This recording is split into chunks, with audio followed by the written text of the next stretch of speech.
Welcome, बहुत बहुत स्वागत है आपका सरकारी सिलेबस यूट्यूब चैनल पर। और आज हम बात करने वाले हैं एक बड़ी ही इम्पोर्टेंट भाई कि भारतीय वन सेवा में करियर किस तरह से बनाएं, मतलब कि इंडियन फॉरेस्ट सर्विस क्या होती है और इसमें करियर किस तरह से बनाएं और किसे बनाना चाहिए और इसकी एलिजिबिलिटी क्या होती है, एजुकेशन क्या होती है, ठीक कितने अटैम्प्ट्स होते हैं, सिलेक्शन प्रोसीजर क्या होता है, ट्रेनिंग कितने दिनों की होती है, ट्रेनिंग कहाँ कहाँ होती है, ठीक है, कितनी वैकेंसियाँ आती हैं हर साल, ठीक है, सिलेक्शन प्रोसीजर किस तरह का रहता है, ठीक, आपकी सैलरी कितनी रहेगी, प्रमोशन किस तरह से होगा और सबसे बड़ी बात किन्हें करनी चाहिए इस टाइप की नौकरी। तो हम सबसे पहले बात करेंगे who should join and why. किसी को वन सेवा ऑल इंडिया की, ये देखिए ऑल इंडिया स्तर पे होती है, यूपीएससी इसका एग्जाम कंडक्ट करवाती है और इसका नाम ही है इंडियन फॉरेस्ट सर्विस, ठीक है। तो किसे ज्वाइन करनी चाहिए और क्यों ज्वाइन करनी चाहिए, सबसे बड़ा प्रश्न यही आता है। तो देखिए, जो बच्चे नेचर को लव करते हैं, मतलब कि जिन्हें पेड़ पौधे, नदियाँ, रिवर्स, ट्री, प्लांट, एनिमल, ठीक है, जिन्हें ये सब पसंद है, पहाड़ पसंद है, नदियाँ पसंद है, जलप्रपात मतलब कि वाटरफॉल पसंद है, जिन्हें नेचर पसंद है, ठीक है, जो नेचर के साथ रहना चाहते हैं, जुड़ना चाहते हैं, ठीक है, और इसी में अगर आपको काम मिल जाए तो क्या बात होगी एकदम से। तो ऐसे बच्चों को जो है ना इंडियन फॉरेस्ट सर्विस ज्वाइन करनी चाहिए। और भैया क्यों ज्वाइन करनी चाहिए, एक तो आपके पास में थोड़ा झुकाव है, ठीक है, अगर किसी और करियर में चले गए आप तो हो सकता है बाद में आपका मन ना बने, आप संन्यास ले लें, ठीक है। तो इससे अच्छा करियर ही यहाँ से शुरुआत कीजिए। तो देखिए इसमें और क्या क्या आपको बेनिफिट मिल जाते हैं, मैं आपको थोड़ा बताता हूँ ताकि आपको पता चले कि क्यों ज्वाइन करनी चाहिए। जैसे कि आपकी सैलरी क्लास 1 के आप अधिकारी बनते हैं, ग्रुप ए के अधिकारी बनते हैं, मूल वेतन 56,100 रुपये होता है। कम से कम सैलरी पहले महीने से 80,000 रुपये से 1 लाख के बीच में सैलरी आएगी और रिस्पेक्ट रहेगी भाई, जैसे आप कहीं गए हो, ठीक है, और जैसे ही आप पहुँचे सब लोग उठ के खड़े हो जाएं, फिर आप बैठें, फिर सब बैठें, मतलब रिस्पेक्ट का हर कोई आदी होता है। आदी तो देखिए मिलती तो सबको नहीं है, तो आदी कहाँ से होगा, लेकिन सबकी रिक्वायरमेंट रहती है, सब ये सोचते हैं कि भाई हमें भी सम्मान मिले, ठीक है। तो वो सम्मान आपको यहाँ मिलेगा क्योंकि आप जिस भी फॉरेस्ट में आपकी पोस्टिंग रहेगी, आप सबसे बड़े डिविजनल फॉरेस्ट ऑफिसर बना हो जाओगे, डीएफओ साहब बोले जाओगे। देखिए जंगल में 2 ही राजा होते हैं, एक तो डीएफओ और दूसरा शेर होता है, ठीक है। लेकिन आजकल क्या है कि शेर तो पिंजरे में हो गए तो राजा तो बचा नहीं, तो डीएफओ साहब ही राजा हो गए, ठीक है। तो मतलब कि जंगल के राजा एक तरह से बनोगे आप, सारी कंट्रोल आपके हाथ में रहेगी, ठीक है।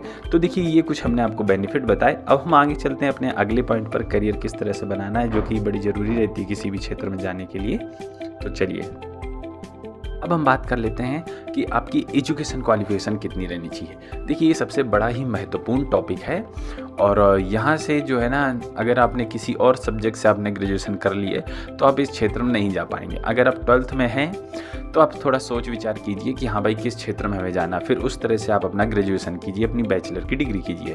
तो हम आपसे यहाँ को बताएंगे कि कौन कौन सी बैचलर डिग्री अगर आपके पास में है तो आप इसमें अप्लाई कर सकते हो, इसके लिए तैयारी कर सकते हो। अब मैं आपको बताने जा रहा हूँ जिस सब्जेक्ट से आपके पास में बैचलर डिग्री होनी चाहिए, एटलीस्ट एक सब्जेक्ट होना चाहिए। कौन कौन सा है, animal husbandry and veterinary science होना चाहिए, या फिर बॉटनी हो, या फिर केमिस्ट्री हो, या फिर जियोलॉजी हो, या फिर मैथमेटिक्स हो, या फिर फिजिक्स हो, या स्टैटिस्टिक्स हो, या जूलॉजी हो, या फिर बैचलर इन एग्रीकल्चर और फॉरेस्ट्री हो। अगर आपने किसी भी एक सब्जेक्ट से अपनी बैचलर पूरी की है या बैचलर इंजीनियरिंग आपने पूरी, जैसे कि आपको एग्रीकल्चर इंजीनियरिंग होता है, तो अगर आपने एग्रीकल्चर इंजीनियरिंग भी की है, एक सब्जेक्ट जो मैंने अभी आपको बताए, कोई भी एक सब्जेक्ट आपकी बैचलर डिग्री में या इंजीनियरिंग डिग्री में है, तो आप इसमें फॉर्म भर सकते हो, सीधा हिसाब किताब है, ठीक है। तो कोई भी एक सब्जेक्ट है आपकी इंजीनियरिंग डिग्री में या बैचलर डिग्री में, तो आप इसमें फॉर्म भर सकते हो, ठीक है। तो ये इंपॉर्टेंट चीज़ थी, आप इसे जो है ना टिक कर लीजिएगा। जो मैंने सब्जेक्ट बताए, आप किन्हीं एक सब्जेक्ट से अगर आप फ्यूचर में जाना चाहते हो तो इन्हीं एक सब्जेक्ट से आप अपनी ग्रेजुएशन या बैचलर करिएगा, ठीक है। अब हम बात कर लेते हैं उम्र सीमा की। देखिए 21 से 32 साल का कोई भी लड़का या कोई भी लड़की इसमें भाग ले सकता है। रिजर्व कैटेगरी को छूट होगी, जैसे कि ओबीसी को 3 साल की और छूट दी जाती है, एससी एसटी को 5 साल की छूट दी जाती है, फिजिकली हैंडीकैप्ड को 10 साल की छूट दी जाती है, वो सबको छूट मिलेगी, ठीक है। बात करते हैं अब नंबर ऑफ अटेम्प्ट्स की, कितने बार दे सकते हो। तो देखिए जो जनरल और इकोनॉमी वीकर सेक्शन का बच्चा है वो इसे 6 बार दे सकता है, ठीक है। ओबीसी वाले 9 बार दे सकते हैं, 3 चांस ज़्यादा हैं जनरल वाले से, और एससी एसटी वाले जितनी मर्जी आए उतना दे सकते हैं, बशर्ते इनकी उम्र सीमा की कंडीशन पूरी होनी चाहिए, ठीक है। तो अटेम्प्ट्स आप समझ गए, 6 अटेम्प्ट्स नॉर्मल होते हैं जनरल वाले बच्चों के लिए। फॉर्म फीस की बात करें ₹100 फॉर्म फीस है, ठीक है। वो भी SC ST और फीमेल से छूट है, कोई फॉर्म फीस नहीं ली जा रही है। तो देखिए जितनी बड़ी नौकरी है ना, लोचा पैसा ही सवाला वैसे ही कम। जितनी छोटी नौकरी उसका ₹500 का फॉर्म फीस, कहीं ₹1000 का। UPSC नंबर 1 की नौकरी ₹100 फॉर्म फीस। बात समझ गए। फॉर्म कहाँ भरते हैं? upsconline.nic.in पर जाकर हर साल फॉर्म आता है। जनवरी से फरवरी के आसपास में आप अपना ऑनलाइन फॉर्म भर सकते हो, ठीक है। देखिए ये जो फॉर्म है, ये UPSC का जो IAS वाला फॉर्म आता है उसी के साथ में ही भरा जाता है, ठीक है। मैं आगे आपको बताऊंगा सिलेक्शन प्रोसीजर में, तब आपको और समझ में आएगा कि एक साथ क्यों भरा जाता है, ठीक है। लेकिन अभी आप ये समझ लिए, upsconline.nic.in पर जाकर जनवरी फरवरी के आसपास फॉर्म आता है। 1-1.5 महीने के आसपास फॉर्म चलता है, आप आराम से अपना फॉर्म भर सकते हो, ठीक है। इसमें वैकेंसी, जो कि बहुत कम लोगों को पता होता है, देखिए 110 से 120 के आसपास वैकेंसी आती है हर साल। ये वैकेंसी ज़्यादा वेरी नहीं करती है, ये कांटा 110 के आसपास घूमता रहेगा, ठीक है। तो इतनी वैकेंसी प्रत्येक साल आती है, ठीक है। तो ये ऑल इंडिया लेवल की हो गई और 110 वैकेंसी रहती है, ठीक है। तो हम आगे बढ़ते हैं, आगे बढ़ने की श्रृंखला में और इम्पोर्टेंट चीज़ों के बारे में डिस्कस करते हैं। अब हम बात कर लेते हैं सिलेक्शन प्रोसीजर की। प्लान ऑफ एग्जाम, किस तरह से आपका सिलेक्शन प्रोसीजर होता है।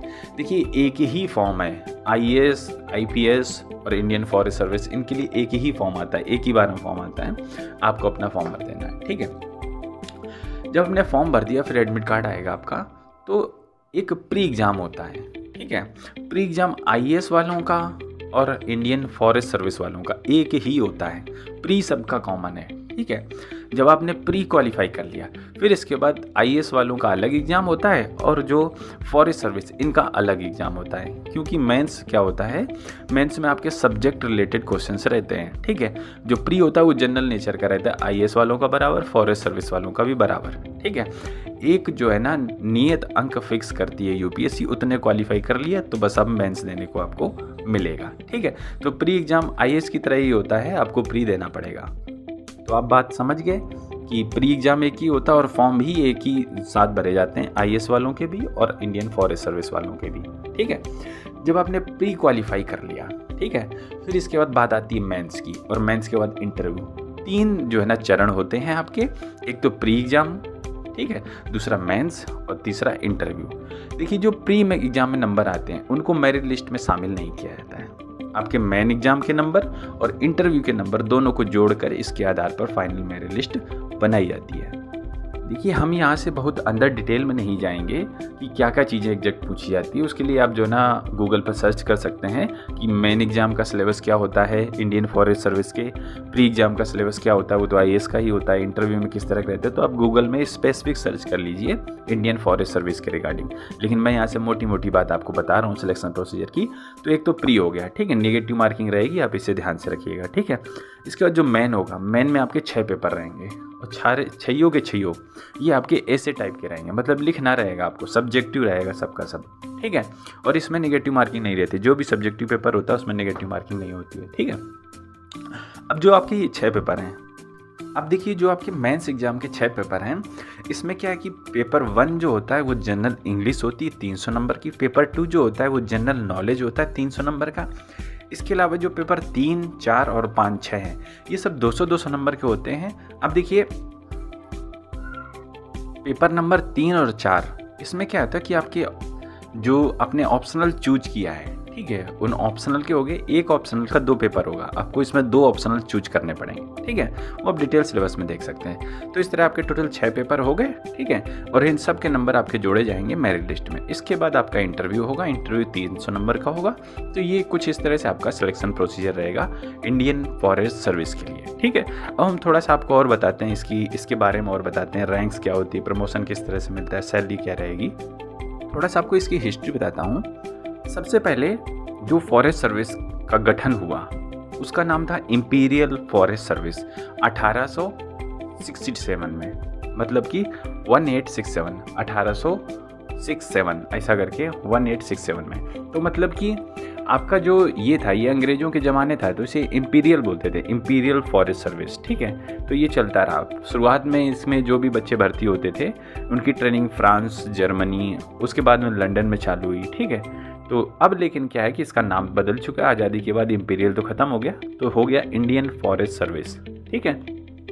और अभी जो ट्रेनिंग होती है वो होती है Indira Gandhi national forest academy, जो कि देहरादून में पड़ती है। ठीक है, ये तो आपकी ट्रेनिंग हो गई फॉरेस्ट से रिलेटेड। लेकिन 1 साल की आपकी और जनरल ट्रेनिंग होती है, जो कि होती है लाल बहादुर शास्त्री नेशनल एकेडमी मसूरी में। ठीक है, आपने सुना होगा आईएएस वाले जो ना यहीं लाल बहादुर शास्त्री यूनिवर्सिटी में ही ट्रेनिंग लेते हैं, तो आपकी भी जनरल नेचर की जो ट्रेनिंग है वो लाल बहादुर शास्त्री यूनिवर्सिटी मसूरी में जो कि पड़ती है, जहाँ आईएएस वालों की भी ट्रेनिंग होती है, वहाँ आईएफएस मतलब कि आपकी भी ट्रेनिंग होगी फॉरेस्ट सर्विस वालों की। ठीक है, आपकी इंदिरा गांधी में ट्रेनिंग होने के बाद और लाल बहादुर शास्त्री में ट्रेनिंग होने के बाद आपकी 1 साल की ऑन जॉब ट्रेनिंग भी होती है। ठीक है, आपको फॉरेस्ट में ले जाके आपको सिखाया जाएगा। तो ये तीनों चीज़ें होने के बाद आपकी जो ना ट्रेनिंग की प्रक्रिया पूरी हो जाती है। ठीक है, इसके बाद जो आपको पद मिलता है सबसे पहले वो मिलता है आपको डिप्टी कंजर्वेटर ऑफ फॉरेस्ट, या फिर डीएफओ के नाम से भी जाना जाता है, या डिविजनल फॉरेस्ट ऑफिसर। ये देखिए सबसे बड़ा अधिकारी होता है शुरुआती रैंक का। ठीक है, जैसे ज़िले में आपका जो है ना एक आईपीएस जाता है तो उसे एसपी का जो है ना शुरुआत में तो उसके एसडीएम वगैरह या और जो है ना नीचे रहते हैं डीएसपी वगैरह बनते हैं। ठीक है, लेकिन जो पहली पोस्ट एक आईपीएस की मिलती है रैंक वाली, वो एसपी रैंक की होती है। ठीक है, उसी तरह एसपी के बराबर ही जंगल में जो भी इंडियन फॉरेस्ट सर्विस से जाता है उसे डीएफओ बोलते हैं, डिविजनल फॉरेस्ट ऑफिसर। ये जो है ना शुरुआत का सबसे बड़ा पद रहता है और काफ़ी अहमियत भरा पद रहता है आपका ये। ठीक है, डीएफओ बनने के बाद आपका जो प्रमोशन का स्तर रहता है उसके बाद आप बनते हैं कंजर्वेटर ऑफ फॉरेस्ट, इसके बाद chief conservator of forest, then after additional principal chief conservator of forest, इसके बाद principal chief conservator of forest. ये लास्ट में जैसे डीआईजी की पोस्ट सबसे बड़ी होती है, आपने देखा होगा पुलिस में, किसी भी स्टेट पुलिस में, तो उसी तरह सबसे बड़ी जो पोस्ट रहती है वो principal chief conservator of forest होती है। ठीक है, तो ये नेशनल लेवल की पोस्ट होगी। तो इस तरह हमने आपको बताया कि आपका जो है ना जो प्रमोशन रहेगा किस तरह से रहेगा, सबसे पहली रैंक आपको कौन सी मिलेगी। अब सैलरी की मैं बात बताऊं तो आपका मूल वेतन 56,100 होता है। क्लास 1 ग्रुप ए के अधिकारी होते हैं आप, और आपको कई सारी सुविधाएं मिलती हैं, जैसे कि आपको गवर्नमेंट की कार मिलती है। ठीक है, आपको मेडिकल फैसिलिटी मिलती है, आपको आने जाने का मिलता है, टीएडीए वगैरह मिलता है। तो आपकी अच्छी सैलरी करीब करीब 80 से 1000 से 1 लाख के बीच में आपकी बन जाती है। ठीक है, और आपको रहने के लिए क्वार्टर्स मिलते हैं, बेंगलो मिलते हैं आपको। तो ये कुछ बेनिफिट हैं जो आपको मिलेंगे। ठीक है, और एक चीज़ और बताऊं, जो टोटल स्ट्रेंथ है, स्ट्रेंथ मतलब जितने लोग डीएफओ मतलब कि इंडियन फॉरेस्ट सर्विस ज्वाइन किए हैं, वो है 3157। ठीक है, तो देखिए ये बहुत बड़ी सर्विस तो नहीं है। ठीक है, मतलब कि बहुत ज़्यादा पब्लिक तो इसमें नहीं है। ठीक है, वैकेंसी भी आपने देखी 110 आती है हर साल। तो इसमें अभी तक जो है ना 3157 लोग हैं। कुछ लोग रिटायर होते रहते हैं तो कुछ लोग भर्ती होते रहते हैं, मतलब एक ये चक्र बन गया है। ठीक है, कुछ लोग रिटायर हुए, उतने लोग भर्ती हो गए, तो वो चक्र वही चलता जा रहा है। ठीक है, और टोटल अगर कैडर देखें तो 26 कैडर है, इसे भी कैडर के हिसाब से बांटा जाता है। ठीक है, फिर डिविजनल के हिसाब से भी बांटा जाता है आगे। तो उम्मीद करता हूँ कि इंडियन फॉरेस्ट सर्विस से रिलेटेड आपको कुछ ना कुछ आइडिया मिला होगा। आप जान गए होंगे कि किस तरह से भर्ती होना है, क्या आपकी एजुकेशन है, किस तरह से आपको आगे बढ़ना है, क्या बेनिफिट आपको मिलने वाले हैं। तो आप अपना सोच विचार करके आगे बढ़ सकते हैं। ठीक है, और अगर आपको ये वीडियो पसंद लगा हो तो आप इसे शेयर कीजिएगा अपने दोस्तों के साथ में, मित्रों के साथ में, यारों के साथ में। तो फिलहाल इस वीडियो में अब हम इतने ही रखना चाहेंगे। हम आपसे मिलते हैं बेहद जल्द अगली वीडियो में, तब तक के लिए वंदे मातरम।